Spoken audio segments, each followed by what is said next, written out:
Yo, what's up guys? Welcome back from the YugioPro duel video. Next match, Cross-Banlist Cup. The last batches series of duels before the top 16 cutoff. Second or last match, I guess, here in Group B. The two middle decks, Super Rejuvenation Dragon Rulers, good old Dragon Rulers from 2013, are paired up against the other deck list from, you know, like Master Rule 3.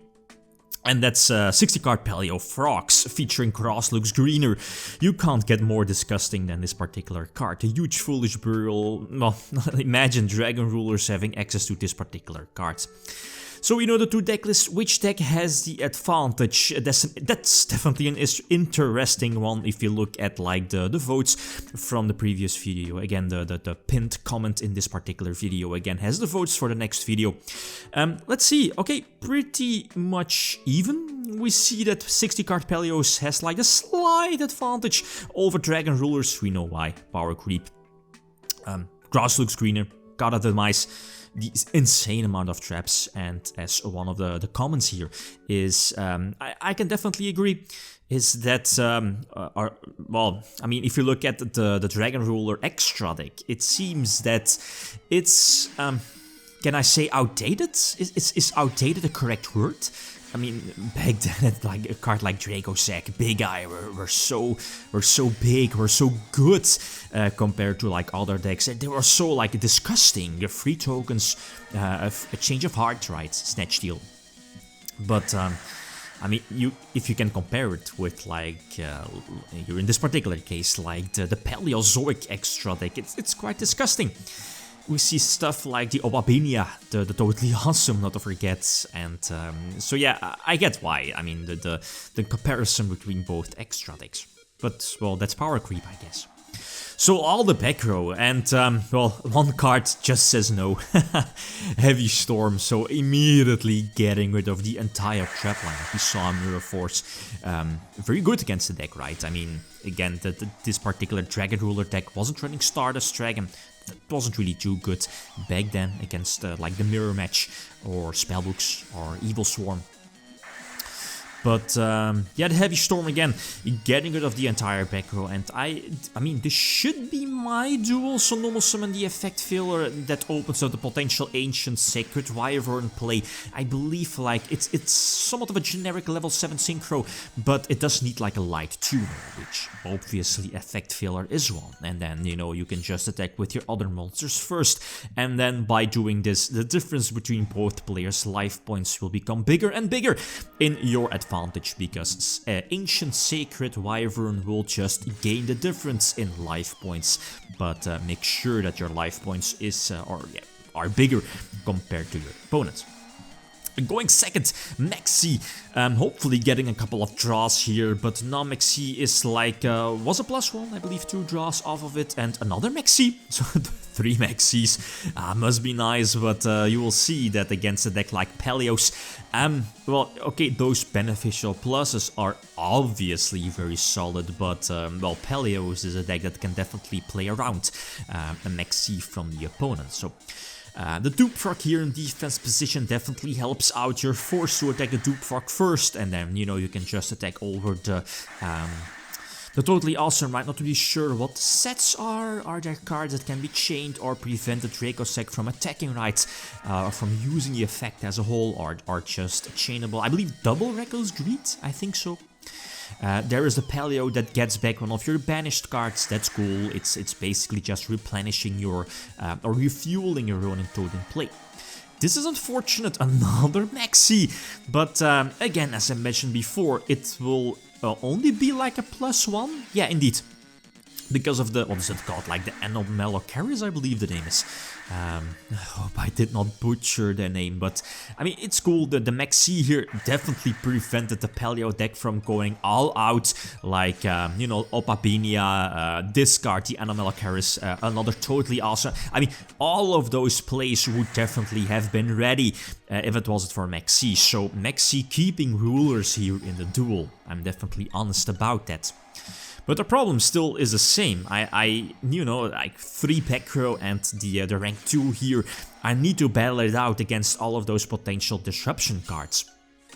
And I eventually can get rid of the rank 2, but yeah, with all of the Maxis gone.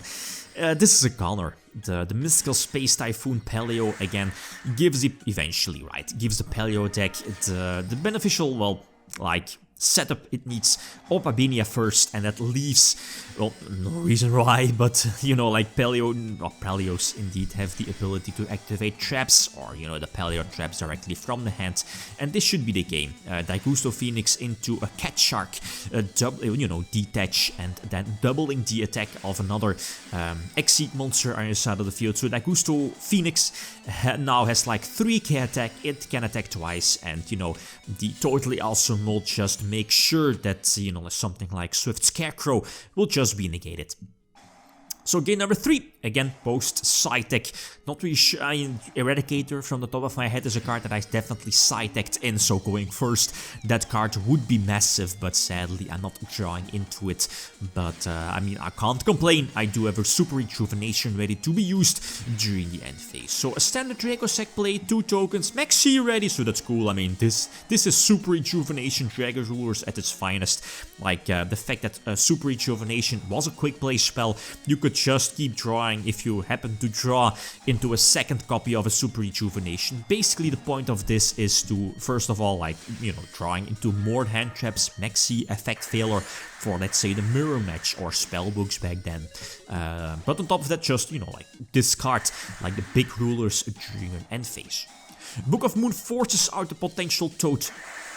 And here, maybe I was a bit too naive, but you'll see, is that, you know, there's a Book of Moon set, and, you know, of course, the double traps. So, you know, it was quite common to sacrifice your Dracossack, basically free Father Right in your graveyard, the free Wind, and, of course, the materials as well. And I was like, okay, let's go for Black Rose, to potentially go for game, right? I mean, this is definitely game, this should be game, because of all the elemental rulers are in the graveyard, and you know, the ruler that's special summoned off of the small baby cannot declare an attack, so that's why I go for Gaia. And we know that this could be problematic if the Paleo if the Paleo deck survives and Backjack is banished.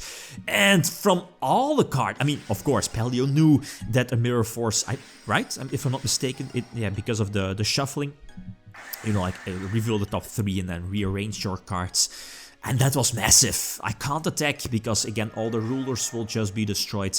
And yeah, I mean, the momentum has been switched. What can I do? Then again, no Maxi, no hand trap, no well, Veiler is not useful, not that useful against Paleos. I mean, Veiler is just a tuner for the potential level 8 synchro play or level 7 synchro play. But now, this is the potential danger I was talking about previously, is the disgusting thing off of the Cross-Banlist Greener, milling those, what is it called, the trap. You know, and same for Heavy Storm. I needed it now, but yeah, well, yeah, there is still the totally awesome potential negating something, potentially setting up the 2-block as well, and yeah, there's nothing really I can do.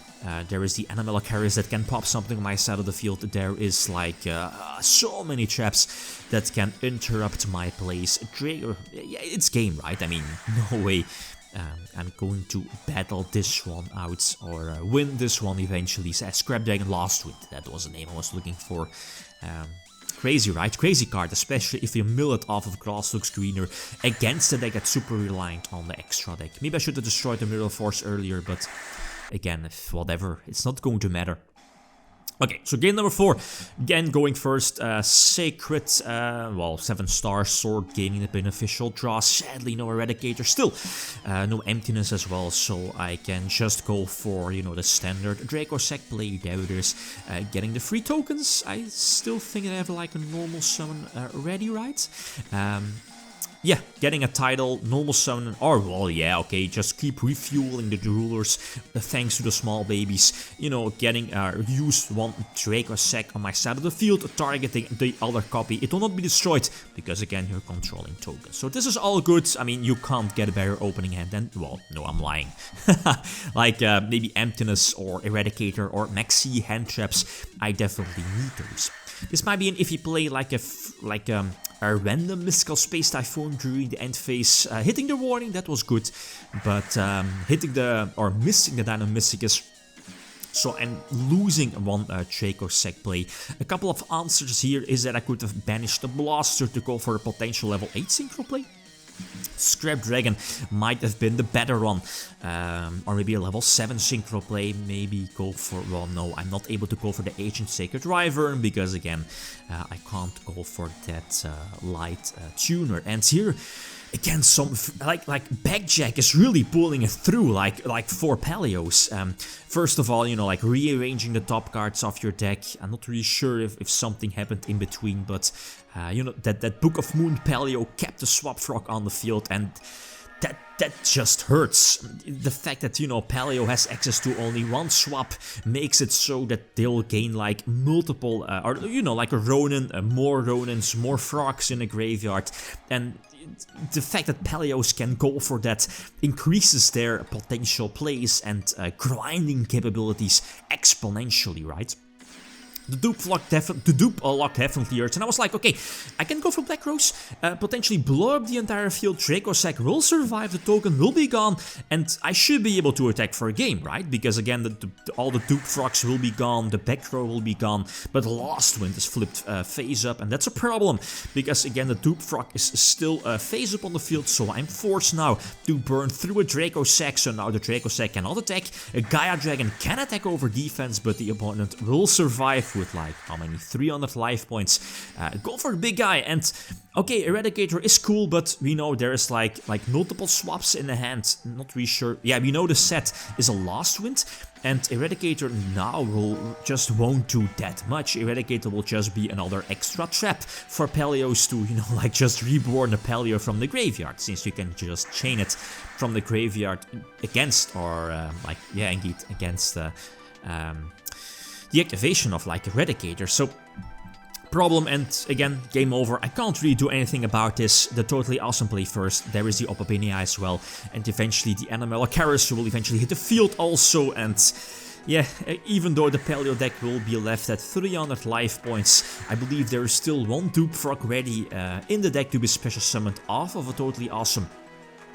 Yeah, indeed, there it is, and okay, I have a couple of elemental rulers ready to be special summoned, and all of them should have the capability to deal the last damage. Yeah, both Tidal and Blaster, again, can potentially attack over like a totally awesome, but yeah, okay, tributing itself, the dupe frog is still on the field, and yeah, Tidal over potential Animalakaris, nope, will definitely not be enough, and yeah, this will just be the last. Well, it was just a bit unfortunate. Both like game number 3 and game number 4, both Black Rose plays could have ended the game, but I believe in both duels, Backjack, yeah, but Backjack for Mirror Force and Backjack for like the Book of Moon Paleo definitely saved Paleos in both situations, right? But that's how it is. That's Paleos, and yeah, again, Black Rose Dragon is not going to destroy the Paleos on the field, right? Again, unaffected by monster effect. So I'm not really sure.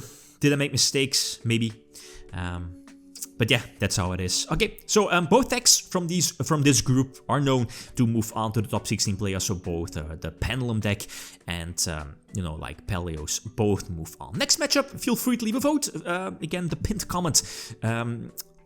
Feel free to leave a comment which deck is going to win next matchup. Okay, guys, that's it. Thanks for watching. Feel free to leave a comment or like if you enjoyed the video. Lithium signing out.